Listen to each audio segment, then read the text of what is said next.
सिद्धिभ्याम् ओम नमः सिद्धिभ्याम् ओम नमः सिद्धिभ्याम्। मंगलम भगवान वीरो मंगलम गोत्मोगणी मंगलम कुंदी कुंद्यायो धर्मोस्तु मंगलम सर्व मंगल मांगल्यम सर्व कल्याणकारिकम प्रधानम सर्वधर्माणां जैनं येतु शासिनं जैनं येतु शासिनं जैनं जयतु शासिनं। फ्रांस में जिन धर्म की जय बोले विश्व धर्म की जय त्रिमनो धर्म की जय वर्तमान जिस सत्सने की नोएडा में ब्रह्मांड मूल्य श्री खजराजी महावीर भगवान की जय। दादसांगी जी ने वाणी माता की जय। कुल्याचार्य गुरुश्वर परम तपस्वी चरी परम ऋषि केंद्र शिरोमणि देवी शंकर जी महाराज की जय। अब हम जगत संसारी प्राणी कुछ कार्य विशेष रूप से करते हैं, लेकिन विधि न जानने से हमारे लिए हमारा कल्याण नहीं हो पाता। जिस प्रकार दूध से घी प्राप्त करना हो तो हमें विधिवत कार्य करना पड़ेगा। दूध को गर्म करना पड़ेगा, दही जमाना पड़ेगा, दही का मंथन करना पड़ेगा, मक्खन निकालना होगा। अब मक्खन को अग्नि पर चढ़ाकर घी निकलेगा। या आजकल आधुनिक रूप से कच्चे दूध से भी घी निकालना शुरू किया, लेकिन दूध का मक्खन किया जाएगा। अब मक्खन निकाला जाएगा और उस मक्खन को गर्म करके आप घी प्राप्त कर सकते हो। ठीक उसी प्रकार से हमें अपना आत्म कल्याण करना है, हमें पुण्य का संचय करना है, तो हमें भी विधिवत कार्य करना पड़ेगा। बिगैर विधि के हमें कोई भी कार्य में सफलता नहीं मिलेगी। तो हम अपने आप पर विचार करते हैं कि हम जब जिनेन्द्र भगवान के चरणों में आते हैं, हम जिनेन्द्र भगवान का दर्शन करते हैं, हम अपने पास चावल लेकर आते हैं। चावल एक अपने आप में अक्षत है, जो जमीन में बोने पर भी उत्पन्न होने वाला नहीं है। ऐसा पवित्र चावल, स्वच्छ चावल, अखंड चावल, हमें अखंड अक्षय पद की प्राप्ति हो, ऐसी शुभ भावनाओं के साथ भगवान के चरणों में चढ़ाते हैं। ये अक्षतें हम लेकर जब भगवान के चरणों में जाते हैं तो 5 पुंजे, 5 जगह अरहंत सिद्ध आचार्य पाध्याय और सर्व साधु ऐसे एक एक बोलकर एक एक परमेष्ठी का याद करके एक एक पुंज चढ़ाते हैं। तो सबसे बीचे बीच में चढ़ाते हैं अरहंत भगवान का स्मरण करके, फिर ऊपर की ओर चढ़ाते हैं वह सिद्ध भगवान का नाम लेकर, फिर बाएं हाथ की ओर जाते हैं तो आएगा आचार्य पद का, आचार्य परमेष्ठी का, फिर नीचे की ओर जाते हैं तो उपाध्याय परमेष्ठी का, और दाहिने हाथ की ओर जाते हैं तो सर्व साधु का। इस प्रकार से अरहंत सिद्ध आचार्य उपाध्याय और सर्व साधु इन 5 परमेष्ठियों का स्मरण करके हम भगवान के चरणों में 5 पुंज चढ़ाते हैं। या गर्भ जन्म तप ज्ञान और निर्वाण ये पांचवें पदों को याद करके भगवान के चरणों में 5 पुंज चढ़ाया जाता है। इसके उपरांत हम माँ जिलवाणी की दर्शन भक्ति में, माँ जिलवाणी हमारी अनमोल है। माँ जिलवाणी का तोल कहीं नहीं किया जा सकता है। माँ का उपमा एक ऐसी उपमा है, माँ जिसने हमें जन्म दिया है वह माँ हुआ करती, जिसने हमें 9 महीने पेट में रखा हुआ है और हमारा संभाल किया, हमें जन्म देकर हमारे लालन पालन करे, हमें गुणवान बनाया, ये सब माँ का ही उपकार है। ऐसी माँ जब हमें कोई संकट आता है, कोई आपदा विपदा आती है, तो वह माँ हमें संभालती है। माँ की गोद में पहुंच जाए तो माँ अपने पल्ले से हमें सुरक्षित कर लेती है। ऐसी माँ जिलवाणी। जिलवाणी जहाँ तहाँ तार देखो, पार के उतार देखो, सिख विस्तार देखो, यही जिलवाणी है। ये जिलवाणी माँ हम जहाँ कहीं भी हो, रण में हो, वन में हो, जंगल में हो, शमशान में हो, या कहीं आपदा विपदाओं में गिर चुके हो, उस समय पर भी माँ जिलवाणी का जब याद करते हैं तो हमारे जीवन में हमें कल्याण की प्राप्ति और प्रशस्त रास्ता प्राप्त हुआ करता है। ऐसी माँ जिलवाणी को हमने या हमारे पूर्वाचार्यों ने 4 विभाग में किया हुआ है। प्रथमान योग, चारण योग, करण योग और द्रव्यान योग। जब इन चारों अंगों के लिए, चारों भागों के लिए हम स्वीकार करते हैं, इन्हें बराबर से प्रथमान योग, चारण योग, करण योग, द्रव्यान योग, इस प्रकार से 4 पुंज क्रम से चढ़ाए जाते हैं। उसी प्रकार से जब हमारे गुरुजन आचार्य, उपाध्याय और साधु इनके चरणों में जाते हैं तो हमारे आचार्य, उपाध्याय, साधु विशेष रूप से महत्वपूर्ण क्यों है, जिन्होंने अपने जीवन में 3 रत्नों को विशेष रूप से प्राप्त किया है। वह सम्यक दर्शन रूपी रत्न है, सम्यक ज्ञान रूपी रत्न है और सम्यक चारित्र रूपी रत्न है। इन 3 रत्नों को जिन्होंने प्राप्त किया कहा जाता रत्नत्रय। ये रत्नत्रय, 3 रत्न जिन्होंने प्राप्त किए हैं, ये रत्न आपको आज नहीं, कल नहीं, परसों आपको अवश्य मोक्ष मार्ग पर चलते हुए आपको मोक्ष तक पहुंचाने में कारण हुआ करते हैं। तो जिस प्रकार चक्की चलती है, ठीक उसी प्रकार से सम्यक दर्शन, सम्यक ज्ञान को बराबर चलाएंगे। 1-2 पुंज सम्यक दर्शन, सम्यक ज्ञान और ऊपर की ओर चलाएंगे सम्यक चारित्र। इतना महत्वपूर्ण है।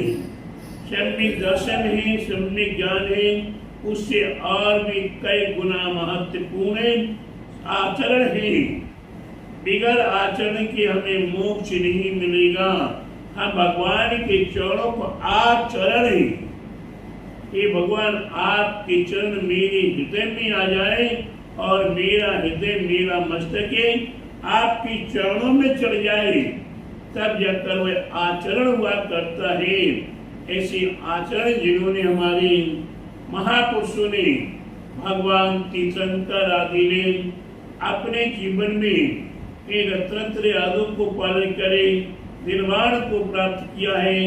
ऐसे आचरण के धारे के हमारे तीर्थंकर आदि, हम उन्हें का स्मरण करते हुए जैसे भगवान आपने रत्नत्रय को प्राप्त किया है, ठीक उसी प्रकार से हम भी रत्नत्रय को प्राप्त करना चाहते हैं।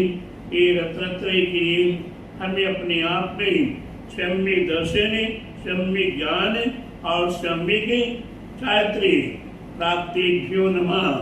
ये रत्नत्रय की प्राप्ति की शुभकामना करते हुए हम भगवान के चरणों में ये 3 पुंज, देव साधु गुरु के चरणों में हम 3 पुंज चढ़ाए। भगवान के चरणों में 5 पुंज, जिलवाणी के चरणों में 4 पुंज और गुरु के चरणों में 3 पुंज।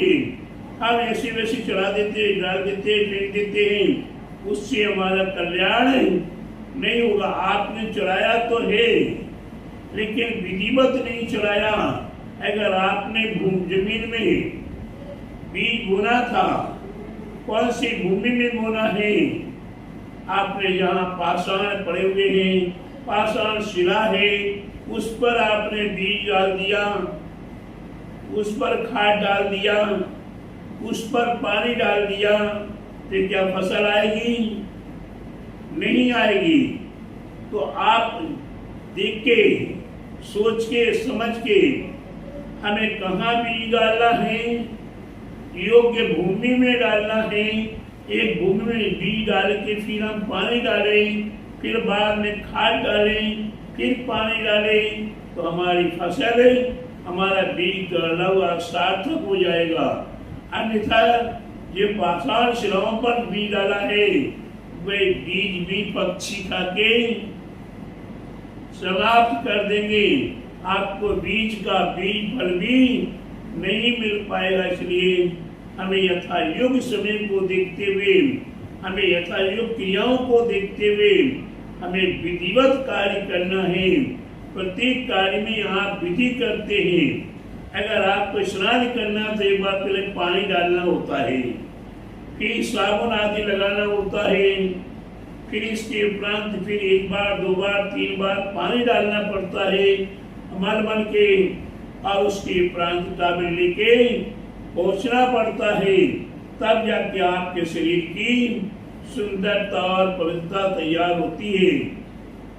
उसी प्रकार से अगर आप सोचे, हम पहले ताबीर से पहुंच ले, फिर बिगर पानी डाले हम साबुन लगा दें, और उसके उपरांत पानी डाल डाल के मल मल के नहाए, तो क्या आपका शरीर शुद्ध पवित्र हो पाएगा? नहीं हो पाएगा। तो ये हर क्रिया में, हर जगह पर विधि विधान है।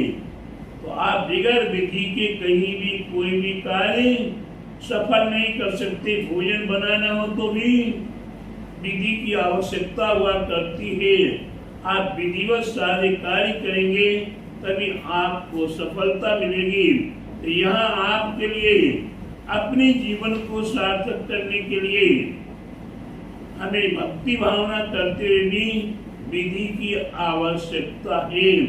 उसी प्रकार से और आगे जब जिनेंद्र भगवान का आप दर्शन कर चुके, देवसाद गुरु का दर्शन कर चुके, अब भगवान का आपको अभिषेक करना है। तो यहाँ भगवान को विराजमान करते हैं। जिस जगह पर, जिस पांडुशिला आदि पे भगवान को विराजमान करते, वहाँ विधिवत इस श्लोक बोल के श्रीकार लिखा जाता है। वे अंतरंग व बहिरंग लक्ष्मी का सूचक है। वे श्रीकार लिखकर फिर वहाँ भगवान को विराजमान किया जाता है। फिर इसके उपरांत आप जहाँ अर्घ्य आदि चढ़ाते हैं, या जितने पात्र हैं उन सभी पात्रों पर पवित्र करते हुए पात्रों को षष्ठी बनाया जाता है। षष्ठी बनाने के लिए भी हमारे आचार्य ने विधि बताई है। बिगर विधि के हमारा षष्ठी के सार्थक नहीं होगा।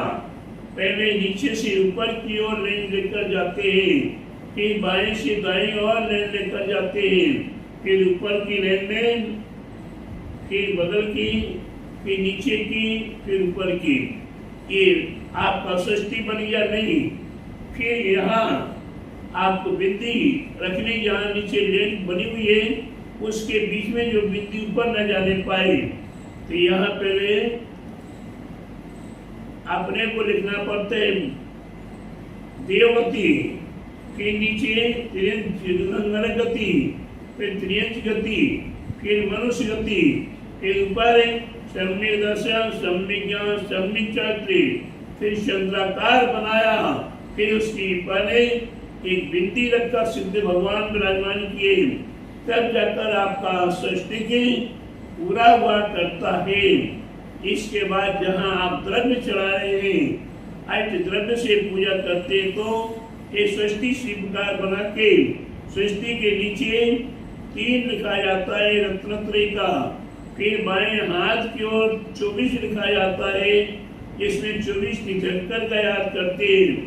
ऊपर 5 लिखा जाता है, पंच परमेश्वर को याद करके, और दाहिने हाथ की ओर लिखा जाता है 4 ये प्रथमानि योग, चरणानि योग, कारणानि योग, द्रव्यानि योग। इस प्रकार से ये स्वस्ति पूरा हुआ, तब उसमें आप द्रव्य चढ़ाएंगे, तब जाकर आपके लिए असीम पुण्य का संचय होगा।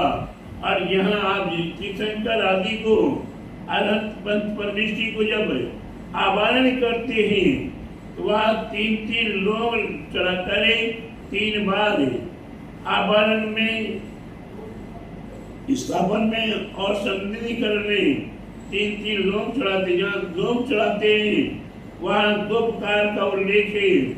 एक तो वहाँ फूल बनाना, अष्टकमल फूल,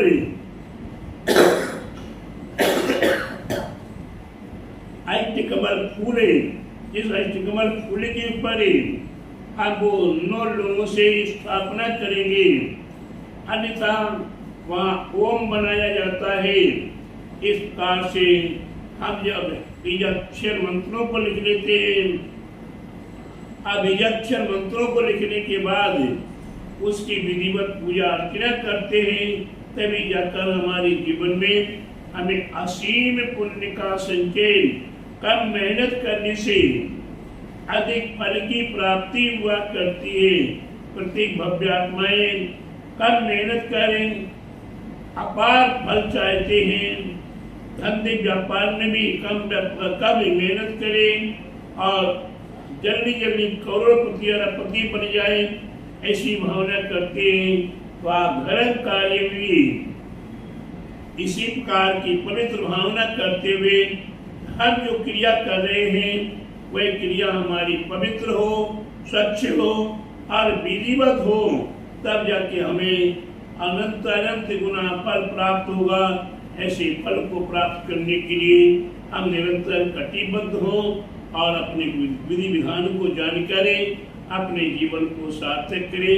बोले महावीर भगवान की जय, बोले द्वादशांग जैन मानी माता की जय, बोले आचार्य गुरुवरी स्वामी परम तपस्वी उच्चरी परम तेषी संत शिरोमणि पंचवर्ष की जल के त्याग सुनसेनानी ज्ञान वृद्धि तपो वृद्धि वयो वृद्धि वात्सल मूर्ति आचार्य श्री ईश्वर निमिष जी महाराज की जय।